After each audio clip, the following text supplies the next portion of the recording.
तो भारत और कनाडा के बीच चल रहा विवाद थमने का नाम नहीं ले रहा है और एक के बाद एक नए मुद्दे देखने को मिल रहे हैं। और हाल ही में जब विदेश मंत्री एस जयशंकर ने कनाडा के प्रोपेगेंडा का पर्दाफाश किया है तो कनाडा भारत के प्रति आग बबूला हो गया है। हालांकि अभी तक तो भारत और कनाडा के बीच चल रही डिप्लोमेटिक टेंशन का कोई खास असर दोनों देशों के बीच चल रहे व्यापार पर नहीं पड़ा है, लेकिन अब खबर निकल कर आ रही है कि डिप्लोमेटिक टेंशन दिन पर दिन बढ़ने के कारण दोनों देशों के बीच चल रहा व्यापार संकट में आ गया है और इसका जो सीधे तौर पर असर है वह आपसी व्यापार और निवेश पर होने वाला है। यहां तक कि जो रिपोर्ट सामने निकलकर आई है इसमें बताया जा रहा है कि इसका सबसे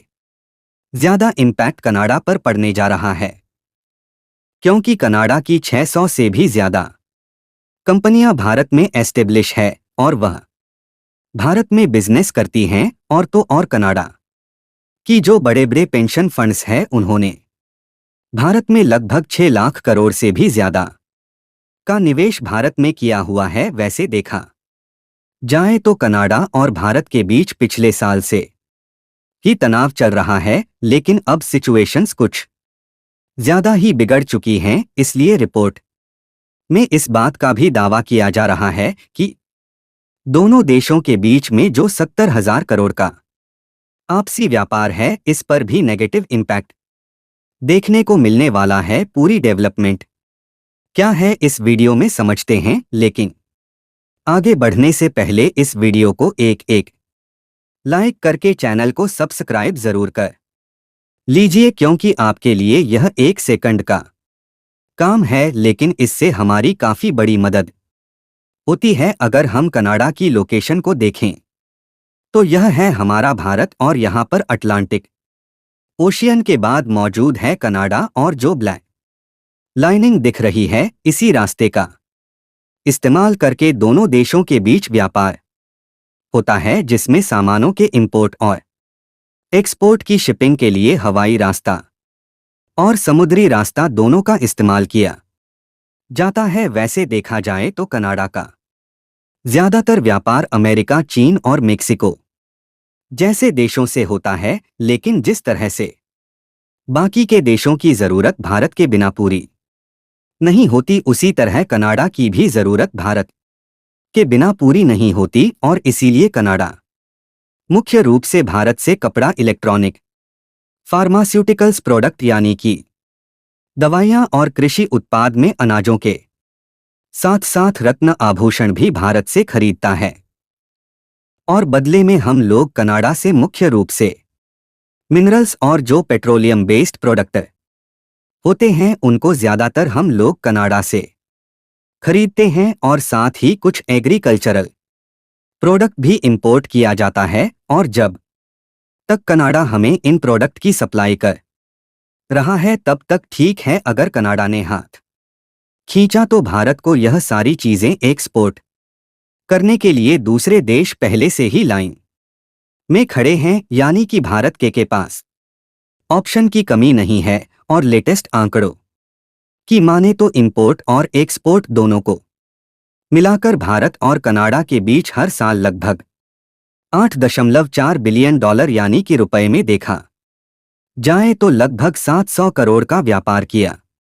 जाता है, जो कि भारत और कनाडा के बीच अपने आप में एक बहुत मजबूत और इंपॉर्टेंट ट्रेड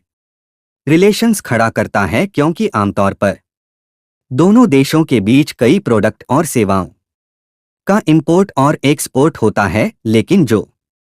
ध्यान देने वाली बात है वह यह है कि कनाडा से जो भारत का इंपोर्ट है वह लगभग 4.6 बिलियन डॉलर के करीब है, लेकिन हमारा जो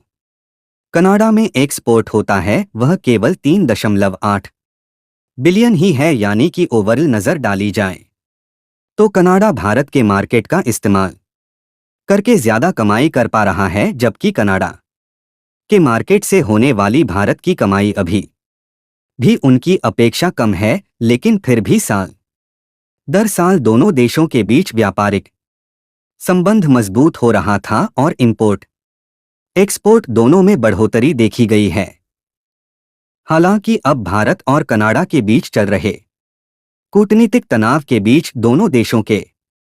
व्यापारिक रिश्तों पर भी संकट मंडराने की आशंका अपने चरम स्तर पर पहुंच गई है और दोनों देशों के बीच का रिलेशन इस लेवल तक पहुंच गया कि अब तो GTRI यानी कि ग्लोबल ट्रेड रिसर्च इनिशिएटिव ने भी भारत और कनाडा के व्यापार पर नया सवाल खड़ा कर दिया, क्योंकि कनाडा में खालिस्तानी आतंकी हरदीप सिंह निज्जर की हत्या का झूठा आरोप भारत पर लगाए जाने के बाद से दोनों देशों के रिश्तों में तनाव पैदा हो गया है। हालांकि यहां तक तो ठीक था, केवल थोड़ा बहुत ही विवाद चल रहा था, लेकिन जब दोनों देशों ने एक दूसरे के राजनायकों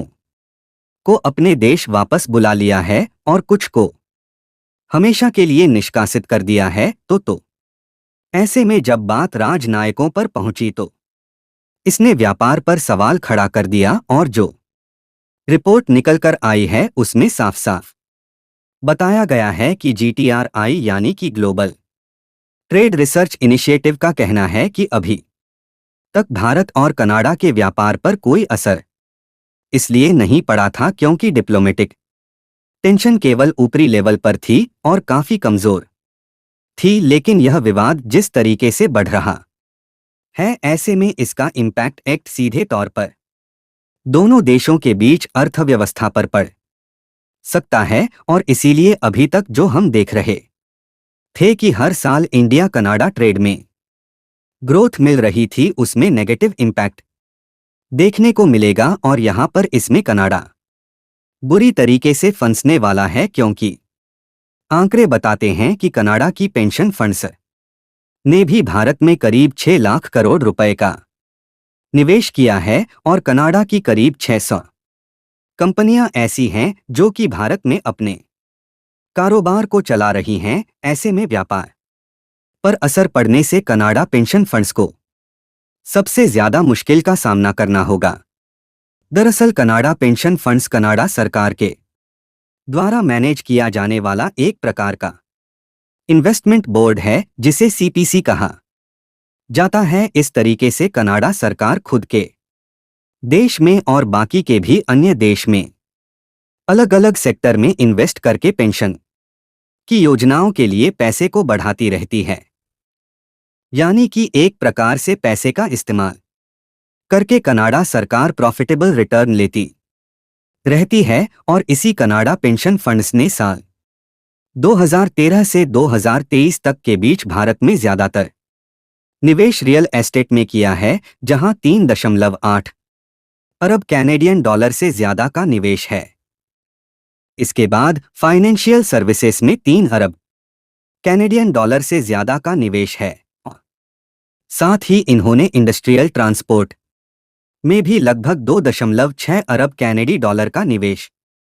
किया है। और इतना ही नहीं, बल्कि इसके अलावा इंफ्रास्ट्रक्चर और रिन्यूएबल एनर्जी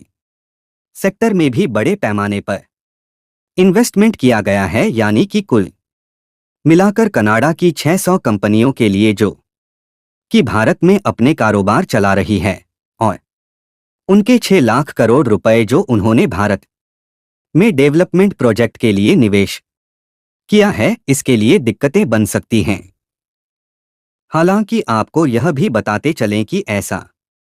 बिल्कुल भी नहीं है कि भारत का थोड़ा सा भी नुकसान नहीं होगा, बल्कि थोड़ा बहुत